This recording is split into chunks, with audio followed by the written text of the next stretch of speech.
નમસ્કાર દર્શક મિત્રો, બોટાદ દસ્તક ન્યૂઝમાં આપનું હાર્દિક સ્વાગત છે અને હું છું LD મકવાણા. આપ જોઈ રહ્યા છો બોટાદ દસ્તક ન્યૂઝ. હવે પછીના સમાચાર વિગતવાર. નાથ સંપ્રદાયનો સાધુ બની ગયેલા બંટીને ટ્રાન્સફર હોવાથી સુરત લવાયો.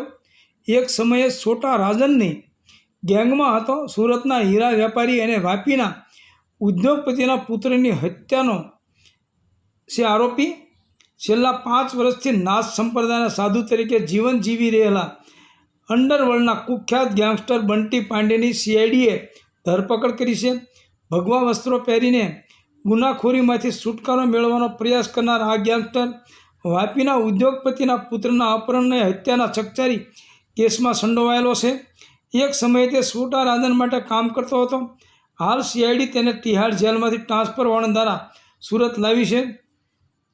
ગેંગસ્ટર બંટી પાંડેએ 5 વર્ષ પહેલાં નાથ સંપ્રદાયની દીક્ષા લીધી હતી. તે ફક્ત ફળ અને દૂધનું સેવન કરતો અને ભસ્મ લગાવતો હતો.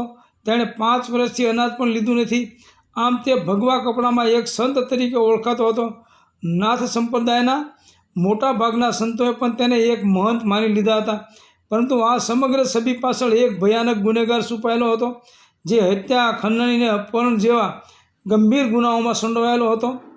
2004માં વાપીના ઉદ્યોગપતિ મુતુર અહેમદ કાદિર ખાનના પુત્ર અબુઝરનું અપહરણ કરાયું હતું. આ અપહરણ પછી 2 વાર ફોન કરીને પરિવાર પાસે 5 કરોડ રૂપિયાની ખંડણી માગી હતી. પરિવારે કેટલાક પૈસા ચૂકવ્યા છતાં અબુઝરને જીવતો છોડવામાં આવ્યો નહીં. અપહરણકારોએ અબુઝરને ક્રૂરતાથી ગળું કાપીને મોતને ઘાટ ઉતારી દીધો હતો. મહારાષ્ટ્ર બોર્ડર પર અસવાલી ડેમ પાસે લાશ ફેંકી દીધી હતી. ઘોલવડ પોલીસને ફક્ત ધડ મળ્યું, પરંતુ માથું ક્યારેય મળી શક્યું નહીં. આ કેસની તપાસ શરૂ થતાં સુરત ક્રાઇમ બ્રાન્ચે એક અન્ય કેસની તપાસ દરમિયાન સંજયસિંહ ઉર્ફે રાહુલની ધરપકડ કરી. પૂછપરછ દરમિયાન અબુઝરની હત્યા અંગે ખુલાસો થયો કે ગેંગસ્ટર બંટી પાંડેના સાગરીત ભૂપેન્દ્ર વોરા અને સંજયસિંહે મળીને અબુઝરનું અપહરણ અને હત્યા કરી હતી. 1993ના મુંબઈ બોમ્બ બ્લાસ્ટ પછી બંટી પાંડે છોટા રાજન ગેંગમાં જોડાયો હતો. એ સમયે છોટા, શકીલ અને દાઉદ ઇબ્રાહિમ ગેંગના લોકોની અટકાયત અને હત્યાઓ ચાલી રહી હતી. ત્યારે છોટા રાજન પોતાની જુદી ગેંગ ચલાવતો હતો. બંટી પાંડેએ છોટા રાજન માટે ખંડણી ઉઘરાવવાની કામગીરી કરી હતી. થોડા સમય પછી તેણે પોતાની ગેંગ બનાવી અને ખૂન, ખંડણી, અપહરણ જેવા ગુનાઓ કરવા લાગ્યો. તે વિયેટનામ, દુબઈ, નેપાળ, સિંગાપોર જેવા દેશોમાં જઈને અંડરવર્લ્ડનું ઓપરેશન ચલાવતો હતો. બંટી પાંડેને 2011માં વિયેટનામમાં ઇન્ટરપોલ દ્વારા ઝડપી લેવામાં આવ્યો હતો અને પછી ભારત લાવવામાં આવ્યો હતો. બંટી મુંબઈ, સુરત, ઉત્તર પ્રદેશ અને અન્ય રાજ્યોમાં ગુનાઓમાં સંડોવાયેલા હોવાને કારણે તેને જુદી જુદી જેલોમાં રાખવામાં આવ્યો હતો. જેલમાં બંટી પાંડેએ આધ્યાત્મિક માર્ગ અપનાવ્યો અને નાથ સંપ્રદાયના મહંત દંડીનાથ મહારાજના સંપર્કમાં આવ્યો. આધ્યાત્મિક શિક્ષણ લઈને તે નાથ સંપ્રદાયમાં જોડાઈ ગયો અને પ્રકાશાનંદગીરી તરીકે ઓળખાવા લાગ્યો. જેલમાંથી નીકળ્યા પછી બંટી પાંડેએ સંતનો વેશ ધારણ કર્યો. અખાડાના મહંત રાજેન્દ્રગીરી મહારાજે તેને ગુરુ દીક્ષા આપી અને તે નાથ સંપ્રદાયના જૂના અખાડામાં મહંત તરીકે જાહેર થયો. સંતના વેશમાં રહેલો આ ગુનેગાર નૈનીતાલ, ગંગોત્રી, મુનશિયારી અને ગંગોલી હાટના અનેક મંદિરોમાં મહંત તરીકે માન પામતો હતો. તેના ઘણા અનુયાયીઓ પણ થઈ ગયા હતા.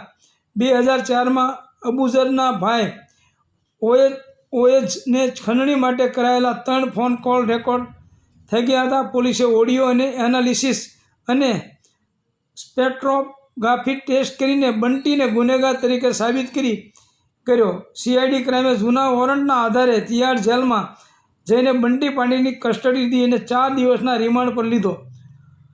સુરતના હીરા વેપારીની હત્યામાં પણ સંડોવણી.